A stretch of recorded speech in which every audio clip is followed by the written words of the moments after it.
Hello, and during this video, I'm going to be giving you a brief overview of Instabuilder 2.0. I'm going to be showing you how it works, how it looks, along with all the different basic functionality that we can do inside of this plugin. So first of all, once you get it installed, you are going to see that we are here on the dashboard right now, and this is where you can come and see all the different pages that you have created within Instabuilder 2.0. You can view the stats for those individual pages by clicking on the View Stats button here. You can also come here to edit those pages if you like. You can even come here to delete the page, duplicate it, save it as HTML, or even set up a split test variation. Along the top of the dashboard here, you will notice that we have some quick stats. They show you the amount of unpublished pages you have, the amount of published pages, the amount of page views, and the amount of visitors that you have had on your Instabuilder web pages. Now, to actually dive into the power of the plugin, we can click on New Page here, and you are going to see all the different templates that Instabuilder comes preloaded with that we can use to build our web pages. All of these templates are fully customizable by you. You can change anything about these templates that you want to change, or you could always create from scratch and start with a blank canvas. At the top here, we have filters that we can apply. We can sort this by sales pages, squeeze pages, launch pages, webinar pages, coming soon pages, or other, and other usually consist of thank you pages and download pages and such.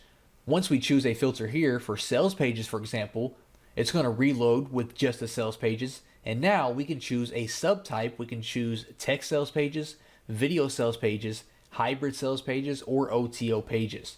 So it really lets us dial down and get exactly what we want. So let me choose a hybrid sales page, for example. You will see that we have all these different templates that we can choose from, and I'm going to choose this one, for example. Just click on choose, and now it's going to populate for me and load up into my own visual editor. Now from here, we have all kinds of options that we can implement to change the way this looks and feels. First of all, just mousing over any element on this page will allow me to edit it or change it. By simply clicking on it, the video, for example, you are going to notice in the bottom right hand corner of where I clicked, you're going to have a few options. Now, sometimes these options will look a little different, but there's two things that are always going to be here. You're always going to have a little gear symbol that allows you to edit and configure the element that you clicked on, and you are always going to have a trash can symbol that allows you to delete that element. Now, when you click on the gear symbol on the right hand side, you are going to have settings that pop up that correlate with the element that you clicked on. So since I clicked on the video, the options that I receive are the video information. What kind of video do I want to pre-populate there? You can paste a YouTube URL, a Vimeo, or you can embed your own code. At the bottom of your settings, you can always click the hide this panel option to go back to the main screen here. Now, like I said, we can click on any element and change it. If I click on the text here, I can then click on the little pencil symbol, and I can type right inside of the visual editor itself. I can delete this text, I can highlight it, I can change the font, I can change the color, I can change anything about this text that I want. I can then click on this button, and then I can click on the gear symbol, and like I said, my settings are going to appear on the right hand side that relate to the element that I clicked on.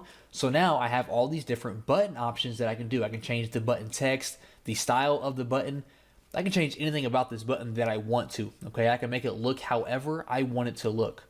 We can change the font, the size, the colors, the borders. We can add animations to it if we want to.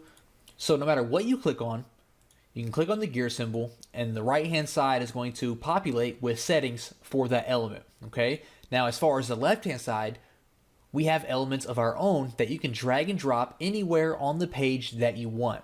Just quickly browsing through here, you can see we have a title element, text, images, videos, countdown timers, opt-in forms, buttons, graphics, questions, HTML code, pretty much anything you can think of. You can just click and drag it and drop it over here.